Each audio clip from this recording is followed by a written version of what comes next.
right, Sports Talker Nation, welcome back once again to our 2015 team-by-team NFL recap and review. This is the G-Man, and today we're going to talk a little bit about the San Francisco 49ers. Now, it breaks my heart to bring up the San Francisco 49ers this early when discussing teams from the bottom up every year. What a proud franchise. Bill Walsh is rolling over in his grave after the performance of these Niners recently. And spoiler alert, as an Eagles fan who lived through the Chip Kelly experiment, I don't think they got it right. I think all you people that were calling for how crazy Philadelphia fans are, etc., this guy needs a chance and he's innovative. You're going to see how quickly that he wears out his welcome in San Francisco as well. But I digress. Let's get into what went right for the San Francisco 49ers this year. Not a ton. They're unlike some of the other teams in the top five that just had some injuries and they're going to be better. Everyone kind of knew that this team was in a rebuild and wasn't going to be very good. But I guess what they hoped is they had Tom Sula as the coach. They were going to try to build on defense and a good running game behind Carlos Hyde. Well, as it turns out, Tom Sula was a moron and can't coach. Carlos Hyde got hurt early. Their quarterback got hurt, and their defense was an absolute sieve. So they had nothing to hang their hat on. To their credit, they did play tough down the stretch. They continue to try to play hard. They're just not an overly talented team. So what went right? I guess you could say that they uncovered some younger guys, at least on defense, to fill in for some of their defections. They lost more guys to not wanting to play because of concussions of anyone I've ever seen before. So they had some young guys that kind of popped up, and that played well for them. What didn't go right? Where do we even start? So Kaepernick got hurt, but before he got hurt, he was terrible anyway. He put up numbers, but he did not put up wins, and he struck you as the kind of guy who was never going to be able to put up wins.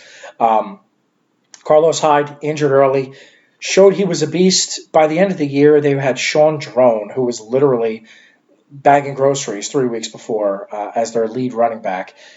They went through a ton of injuries. Their wide receiving core, they let themselves pick up some older guys and try to stay with the Anquan Boldens of the world. I love Anquan Bolden. I think he's a very tough dude. He's been a great player. To me, he's actually a borderline Hall of Famer. Probably doesn't get in because my Hall of Fame is pretty select. But I think he's a hell of a player. But he's just past his prime now. He needs to be a supplemental piece, not the main guy. They picked up the speedster from Baltimore, and Torrey Smith wasn't able to do anything. I mean, again, he catch one pass for 47 yards a week. Just not the guy. So offensively, they were a sieve. Blaine Gabbert, everyone wants to talk about how he's still very young and he never really got a chance with Jacksonville, which is kind of true. He was running for his life.